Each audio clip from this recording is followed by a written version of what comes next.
Hello friends, welcome back to my channel Engineering Mathematics DJ Ganit. Let's start this lecture with one more problem on Cauchy's residue theorem.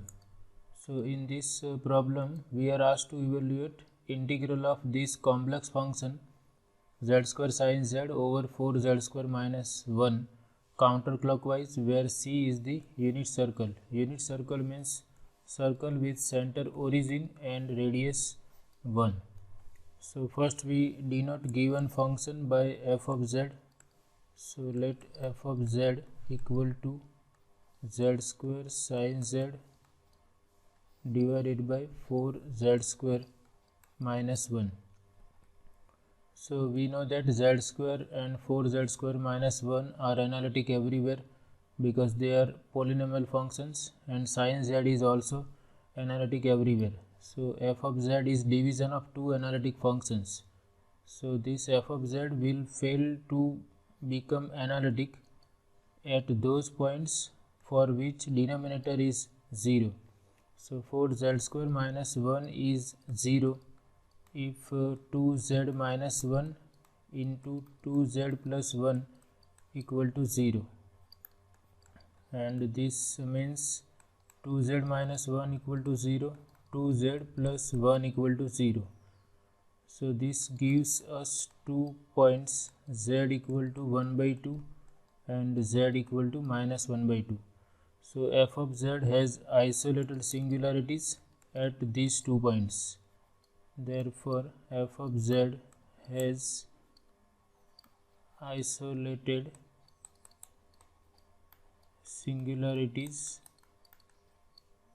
at z equal to 1 by 2 and minus 1 by 2, and our circle is mod z equal to 1.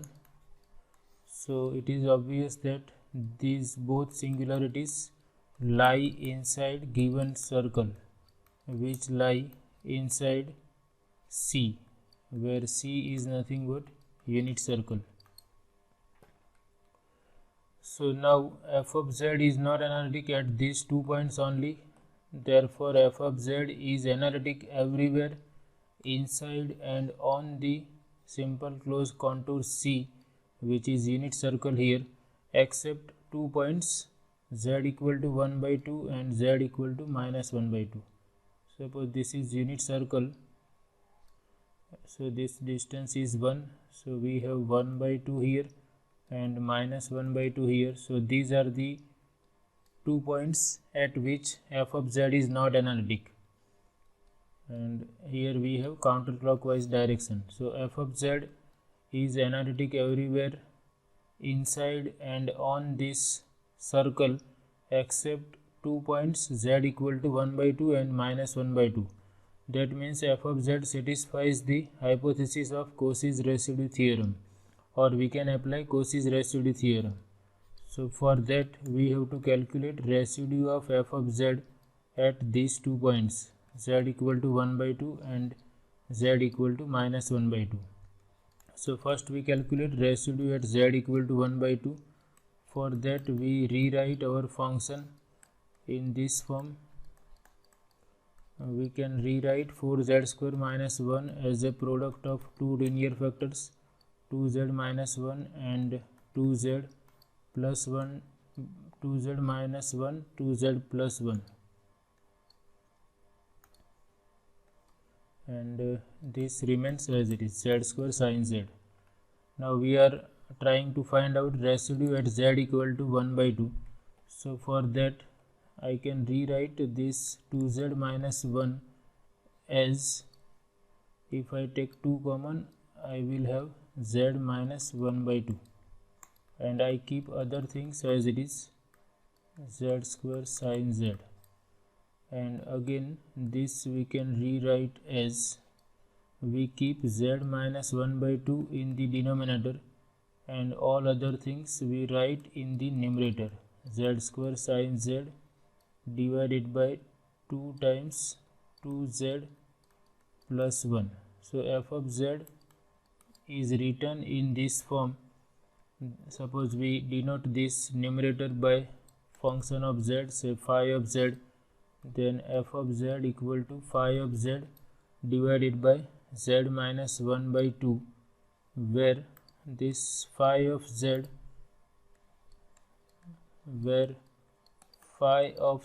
equal to z square sin z divided by 2 times 2z plus 1.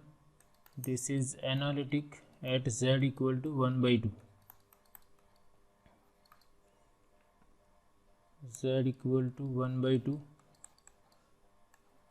and value of this function at z equal to 1 by 2 will be equal to z square, that is 1 by 2 square, which is 1 by 4, sin 1 by 2, 2 into 1 by 2, that is 1 plus 1.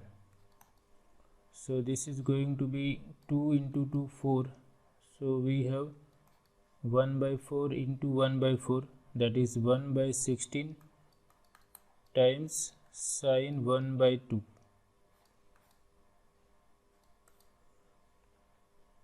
So this is non-zero.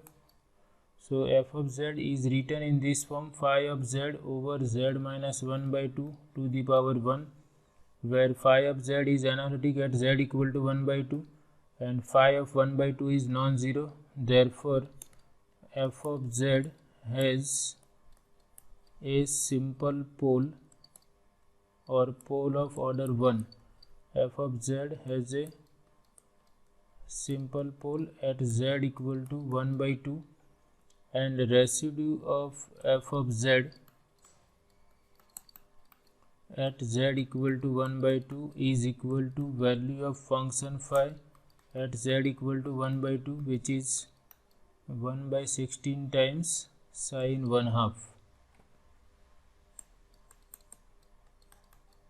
So this residue we denote by capital B1. Similarly, we calculate residue at z equal to minus 1 by 2. So in this case, we rewrite our function in this form. Okay, we consider this form: f of z is z square sin z divided by 2z minus 1, 2z plus 1. But we require z plus 1 by 2 in the denominator. So first we take 2 common from this. So that is z square sin z as it is, 2z minus 1 as it is, and 2z plus 1 can be rewritten as 2 times z plus 1 by 2, and this we consider in this form. We keep z plus 1/2 in the denominator and we consider all other things in the numerator. So z square sin z 2 times 2z minus 1, and we denote this numerator by phi of z. So phi of z divided by z plus 1 by 2 or z minus 1 by 2, where phi of z equal to z square sin z divided by 2 into 2z minus 1. This is clearly analytic at z equal to minus 1 by 2, is analytic at z equal to minus 1 by 2, and value of phi at z equal to minus 1 by 2 equal to, here we have square of minus 1 by 2, that is 1 by 4, sine of minus 1 by 2, 2 into, here 2 into minus 1 by 2, that is minus 1 minus 1. So here we will have 1 by 4, and sine of minus 1 by 2 is minus sine 1 by 2. This is going to be minus 2 into 2, that is minus 4. So negative negative will cancel out, and here also we have same residue, 1 by 16 sine 1 by 2. This is non-zero. So f of z is written as phi of z over z minus 1 by 2 to the power 1, where phi of z is analytic at z equal to minus 1 by 2 and phi of minus 1 by 2 is non-zero. So therefore this says that f of z has a simple pole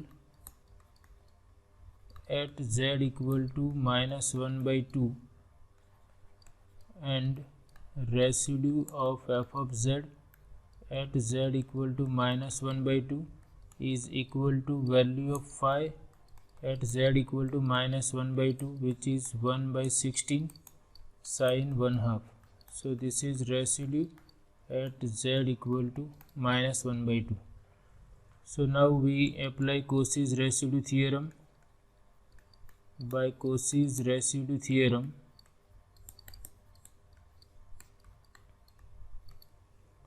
integral of f of z along given circle is equal to 2 pi I times sum of residues of f of z at z equal to 1/2 and -1/2, and we are having same value 1/16 sine 1/2.